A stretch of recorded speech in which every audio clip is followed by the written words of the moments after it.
साथियों नमस्कार। मैं संयुक्त ऑल इंडिया जन आंदोलन संघर्ष न्याय मोर्चा की एमपी महिला प्रदेश अध्यक्ष शनाज जहां। दोस्तों, मैं आपके साथ कुछ आज विचार साझा करना चाहती हूँ। जैसे कि आप सभी लोगों को ज्ञात होगा कि हम 27 दिसंबर से रेगुलर दिल्ली में धरना प्रदर्शन पर बैठे हुए थे और धरना प्रदर्शन हमारा आज भी जारी है। वो अलग बात है कि हम कुछ लोग किन्हीं कारणों से अपने घरों में अभी आए हुए हैं, वापस फिर से सभी लोग वहाँ पहुँचेंगे और हमारी जो दिल्ली की महिला प्रदेश अध्यक्ष हैं उर्मिला गुप्ता जी, उनके नेतृत्व में अभी आज भी वहाँ प्रदर्शन चल रहा है। मैं आपसे आज एक ये डिस्कशन करना चाहती हूँ। आप ये बताइए, आपने देखा होगा कि जब जब आंदोलन अपनी तीव्र गति पकड़ता है, आंदोलन जब जब तेज होता है और हम एक जीत की ओर पहुंचते हैं, तब तब ये जो प्रबंधन तंत्र है सहारा का या सरकार का कह लें, दोनों एक ही मिली भगत है, ये कुछ न कुछ सगुफा छोड़ते हैं। आपने ये देखा होगा। जैसे कि अभी इन्होंने पहले एक पोर्टल लॉन्च किया, उसमें कहा गया कि इसमें आप लॉगिन करिए, तो लोगों ने उसमें लॉगिन किया। वैसे मैंने तो शुरू से बहिष्कार किया भाई, मैं आज भी बहिष्कार करती हूँ। बाकी लोगों की अपनी अपनी विचारधाराएं हैं, मैं उनके लिए कुछ नहीं कहती हूँ। ठीक है, लोगों ने लॉगिन किया। लॉगिन करने के बाद क्या हुआ, अमित शाह जी ने 45 दिन का बोला था, 45 दिन के बाद आपके अकाउंट में पैसा आ जाएगा। ऐसे कुल मिला के उन्होंने 9 महीने का टाइम दिया था कि सभी लोगों को 9 महीने में 10-10 हज़ार की राशि ट्रांसफ़र हो जाएगी। लेकिन क्या हुआ, ये उनका वादा फेल हो गया, ये पोर्टल फेल हो गया। कितने लोगों को पैसा मिला? नहीं मिला ना, चंद लोगों को मिला। इनकी आरटीआई का ही रिपोर्ट है कि 230 करोड़, जो 5,000 करोड़ में से इन्होंने जो बांटा, 230 करोड़ रुपया इन्होंने बांटा है और 249 करोड़ इन्होंने खर्चा बताया है। तो इसमें देखिए, ये पोर्टल फेल हो गया, अमित शाह जी फेल हो गए। अब इसके बाद जब हम लोगों ने इसी मुद्दे को लेके बात को उठाया और बराबर उठा रहे हैं, तो आप देखिएगा अब इन्होंने फिर खेल चला।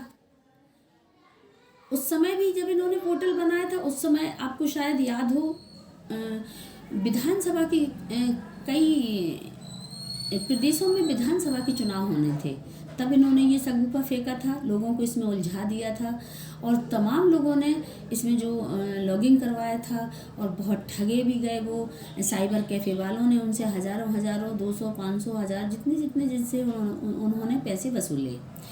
इसके बाद आखिर उनको लास्ट में क्या मिला, डिफिशेंसी का मैसेज, रिजेक्ट कर दिए गए, 99% रिजेक्ट कर दिए गए।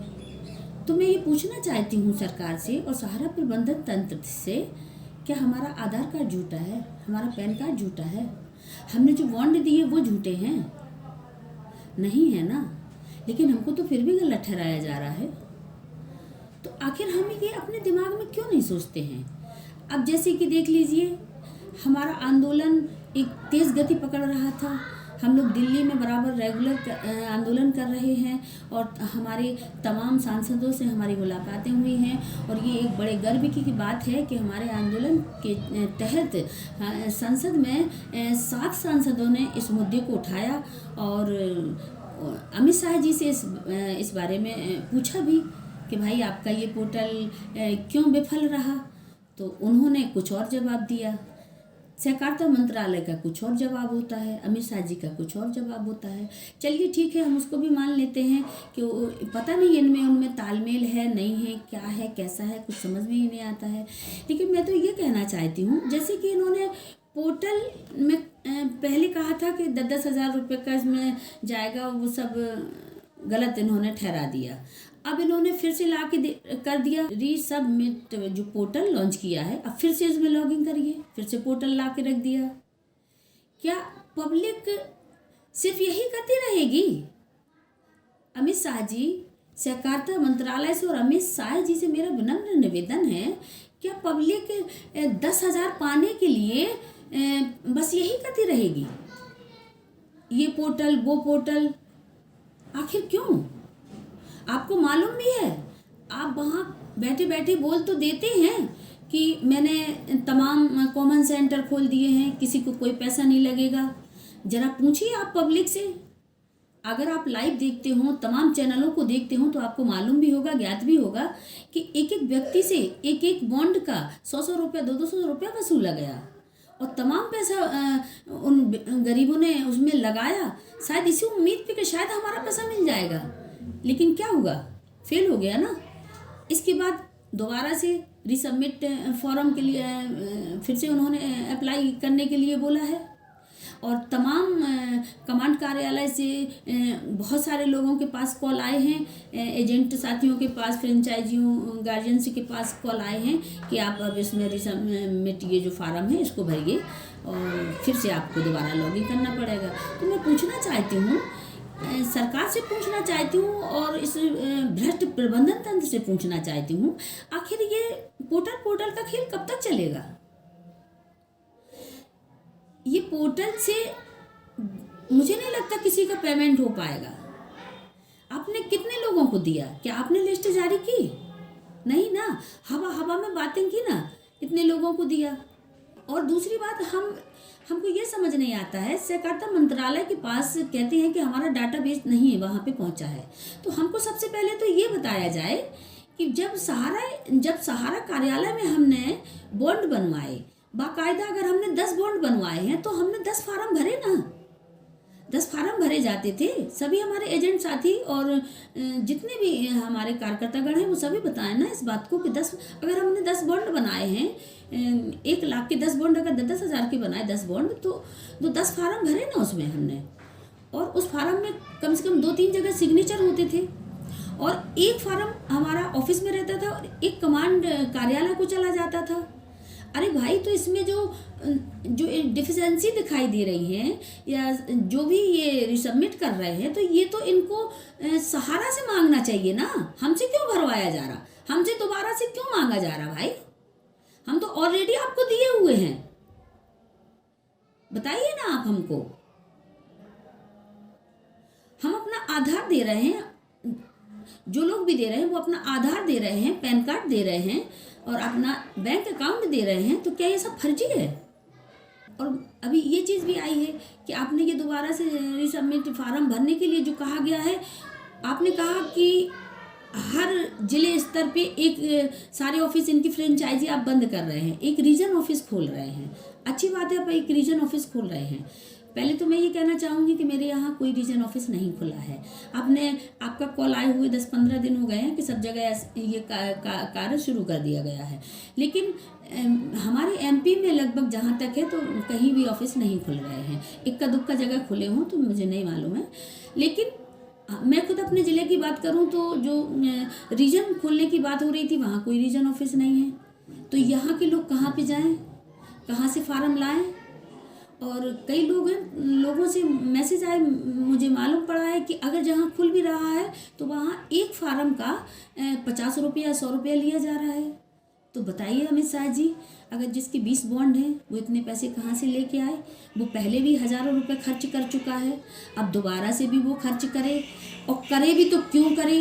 हमको ये बताइए, आखिर आपको क्यों नहीं समझ आता है? ये पोर्टल का खेल आप क्यों खेल रहे हैं? अरे जब आप रीजन ऑफिस खोलने की बात ही कर रहे हैं तो खोलिए ना रीजन ऑफिस, और वही काउंटर से अपनी निगरानी में पारदर्शिता के साथ पेमेंट करवाइए ना लोगों का। आपके पास 24,000 करोड़ रुपया सारा से भी अकाउंट में जो है वो आपके पास है, और तमाम संपत्तियां जो सहारा की प्रॉपर्टियां हैं उनको बेचिए ना, और गरीब पब्लिक का पैसा दीजिए ना अमित शाह जी। और आपने ये अपने हिसाब से कैसे तय कर लिया कि 10-10 हज़ार वाला व्यक्ति उसको पहले फर्स्ट फेज में लिया जाएगा, 10-10 हज़ार या 20-20 हज़ार वाला? मैं एक कार्यकर्ता रही हूँ, मुझे मालूम है, मैं जानती हूँ। जो आप सोच रहे हैं ना कि जिनका 50,000, 1 लाख, 2 लाख, 5 लाख, 10 लाख, 20 लाख, यहाँ तक का अमाउंट जो पहुँचा है, अमित शाह जी, जो धनवान व्यक्ति लोग हैं ना, वो सहारा में इन्वेस्ट नहीं किए हुए हैं, वो करते नहीं थे। वो अगर बहुत है मुश्किल गाहे बगाहे वो 10-20 हज़ार रुपये कर दे तो बहुत बड़ी बात है। जो आप ये 10-20 हज़ार देने की बात कर रहे हैं ना, वो उन्हीं को जाएगा, गरीब पब्लिक को कुछ नहीं मिलेगा। और जो वाकई में जिनकी ब्लैक मनी थी, जिन्होंने ज़्यादा अमाउंट जमा किया था, उन्होंने अपना वाइट करा लिया, उनका वाइट हो चुका है, वो ले चुके हैं। अगर मर रहा है तो सिर्फ मध्यम, गरीब, मजदूर, किसान, इनका पैसा अभी तक नहीं मिला है। इन्होंने ये सोच के जमा किया था कि देखिए, आज मैंने भी जमा करताओं के जो पैसे जमा करवाए थे, आप ये सोचिए कि मैंने एक फ़कीर से लेके और एक मतलब रेवड़ी वाले, ठेला वाले, पान वाले और तमाम लोग, जो कुछ बड़े लोग भी उसमें शामिल हैं, लेकिन आखिर बड़े लोगों का पैसा क्या, बड़े से मतलब जिसका 5 लाख 10 लाख है, तो क्या वो अरबपति हो गया? अरे उसने इसलिए पैसा जमा किया था कि उसकी बेटी छोटी थी, उसने कहा चलिए हम इसको डाल देते हैं तो ये हमको 6 साल में डबल हो जाएगा। किसी ने अपने बच्चों की शादियों के लिए डाले थे, किसी ने अपने घर मकान के लिए डाले थे, किसी ने अपने बच्चों के पढ़ाई लिखाई के लिए डाले थे, और किसी ने अपना मकान बनाने के लिए एट ए टाइम, मतलब तमाम अन्य कार्यों के लिए लोगों ने पैसे इकट्ठे किए थे। और आप ये कैसे मान लेते हैं कि 10,000 वाला पहले फेज में आएगा? अरे मैं ये कहना चाहती हूँ कि 2012 से चाहे गरीब हो चाहे कोई भी हो, खास तौर पे गरीबों को तो पैसा दिया ही नहीं गया। मेरे यहाँ भी उस समय 2012 के बाद मेरे यहाँ सेक्टर, फ्रेंचाइजी, तमाम चीज़ें खुली हुई थी, उसमें मैंने देखा है पैसा आया है, लेकिन ऊपर जो बड़े बड़े जो सीनियर अधिकारी लोग बैठे हैं, इन्होंने वहीं के वहीं बंदर बांट कर लिया। जिसको मैंने अभी बोला ना कि जिनकी ब्लैक मनी थी वो वाइट मनी होके निकल गई है, वो ले गए हैं।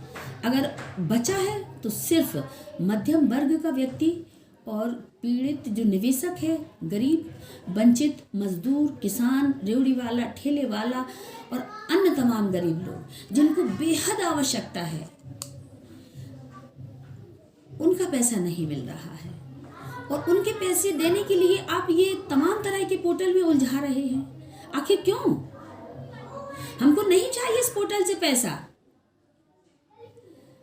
आप ऑफिस खुलवा रहे हैं ना, रीजन, अगर आप एक ही ऑफिस खुलवा रहे हैं, मैं कहती हूँ ठीक है, रीजन ऑफिस खुलवाइए और आप अपनी निगरानी में बैठ के पारदर्शिता के साथ लोगों का पैसा वापस करवाइए। अमित शाह जी, आखिर आपका ज़मीर क्यों नहीं जाग रहा है? क्या कसूर है इन पीड़ित निवेशकों का और 12 लाख कार्यकर्ताओं का कि हमने सहारा इंडिया में काम करने की गलती की? अमित शाह जी और प्रबंधन तंत्र और सहकारिता मंत्रालय, सहारा प्रबंधन तंत्र, सहकारिता मंत्रालय, अमित शाह जी, मैं आपसे निवेदन करती हूँ कि आप इन गरीबों की हाय बद्दुआ ना लीजिए, प्लीज़ इनका पेमेंट करवा दें। हम तब तक डटे रहेंगे जब तक हम अपने सारे लोगों का पेमेंट नहीं ले लेंगे। अगर आप जिद्दी हैं तो हम आपसे डबल जिद्दी है, आपको पैसा देना ही होगा। और हम पोर्टल से पैसा नहीं लेंगे, हमने जैसे काउंटर से पैसा जमा किया था हम वैसे ही पैसा चाहेंगे। वो बात अलग है कि आप हमें किस्तों किस्तों में दें, हम उसमें भी तैयार हैं, लेकिन ये पोर्टल का खेल बंद करिए। इससे किसी को पैसा नहीं मिल पाएगा, ना अभी तक मिला है ना मिल पाएगा। इसलिए मैं सभी साथियों से कहना चाहती हूँ, साथियों देखिए, हमारे संगठन ने जो आह्वान किया है 26 फरवरी का, तो उसमें फिर ज़्यादा से ज़्यादा संख्या बल के साथ हम अपने अपने ज़िले स्तर पर और अपने अपने प्रदेशों में एक बड़ा जन आंदोलन करें 26 फरवरी को। मेरी कोई व्यक्तिगत दुश्मनी नहीं है सरकार से, चाहे वो पक्ष हो चाहे विपक्ष हो, मुझे किसी से कोई लेना देना नहीं है। हम लोगों का तो सिर्फ एक ही बात है आपसे कि आप हम लोगों का पेमेंट करा दीजिए। उन 13 करोड़ पीड़ित निवेशकों की आप बात सुन लीजिए, उनका पेमेंट दिला दीजिए। हम सब अपने अपनी जगह बैठ जाएंगे, हमें कोई लेना देना नहीं है।